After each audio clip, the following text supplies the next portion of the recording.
Back in 2009, I asked a number of friends and colleagues working in civil society organisations to contribute to a series of articles for the blog 2020 Science. I was very familiar with the sometimes critical stances that some of these colleagues took on advances in science and technology, and I wanted to get a better understanding of how they saw the emerging relationship between society and innovation.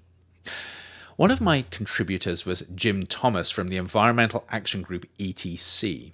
I'd known Jim for some time and was familiar with the highly critical position he sometimes took on emerging technologies, and I was intrigued to know more about what drove him and some of his group's members. Jim's piece started out quite cleverly, I thought, with, and I quote, "I should admit right now that I'm a big fan of the Luddites." He went on to describe a movement that was inspired not by distrust of technology, but by desire to maintain fair working conditions.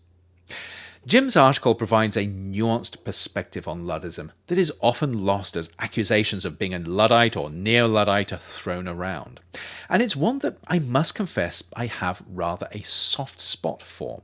So much so that when Elon Musk, Bill Gates, and Stephen Hawking were nominated for the annual Luddite Award, I countered with an article titled, "If Elon Musk is a Luddite, count me in."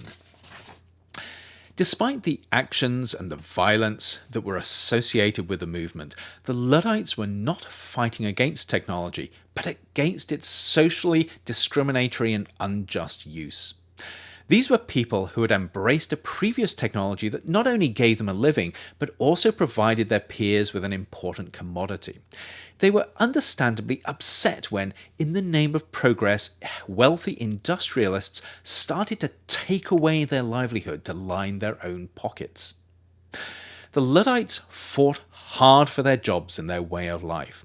More than this, though, the movement forced a public dialogue around the broader social issues of indiscriminate technological innovation, and in the process, it got people thinking about what it means to be socially responsible as new technologies were developed and used. Ultimately, the movement failed. As society embraced technological change, the way was paved for major advances in manufacturing capabilities.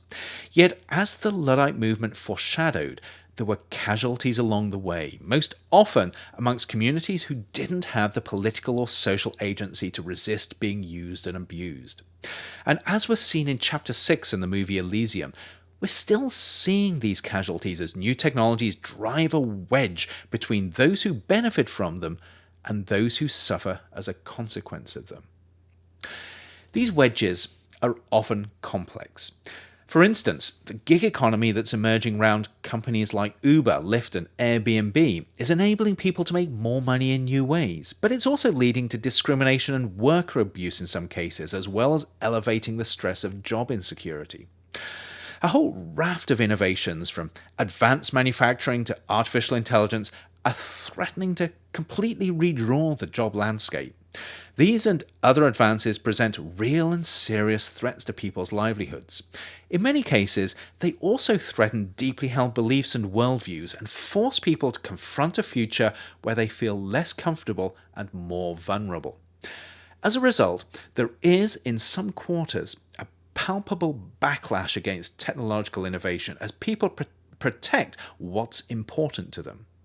Many of these people would probably not consider themselves Luddites, but I suspect plenty of them would be sympathetic to smashing the machines and technologies that they feel threaten them. This anti-technology sentiment seems to be gaining ground in some areas, and it's easy to see why someone who's unaware of the roots of the Luddite movement might derisively brand people who represent it as neo-Luddites. Yet, this is a misplaced branding, as the true legacy of Ned Ludd's movement is not about rejecting technology, but ensuring that new technologies are developed for the benefit of all, not just a privileged few. This is a narrative that Transcendence explores through the tension between Will's accelerating technological control and Rift's social activism, one that echoes aspects of the Luddite movement. But there are also differences between this tale of technological resistance and the events from 200 years ago that inspired it, that are reminiscent of more recent concerns around direct action and techno terrorism in particular.